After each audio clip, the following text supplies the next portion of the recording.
سعودی عرب نے فلسطینی ریاست کے قیام تک اسرائیل کے ساتھ تعلقات معمول پر آنے کو ناممکن قرار دے دیا۔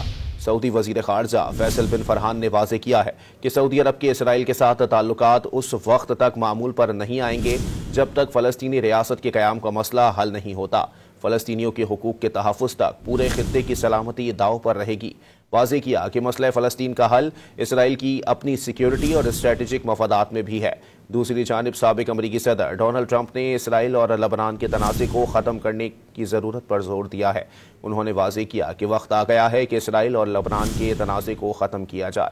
سعودی وزیر خارجہ فیصل بن فرحان نے واضح کیا ہے کہ سعودی عرب کے اسرائیل کے ساتھ تعلقات اس وقت تک معمول پر نہیں آئیں گے جب تک فلسطینی ریاست کے قیام کا مسئلہ حل نہیں ہوتا۔ فلسطینیوں کے حقوق کے تحفظ تک پورے خطے کی سلامتی داؤ پر رہے گی۔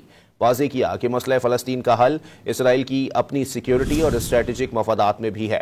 دوسری جانب سابق امریکی صدر ڈونلڈ ٹرمپ نے اسرائیل اور لبنان کے تنازع کو ختم کرنے کی ضرورت پر زور دیا ہے۔ انہوں نے واضح کیا کہ وقت آ گیا ہے کہ اسرائیل اور لبنان کے تنازع کو ختم کیا جائے۔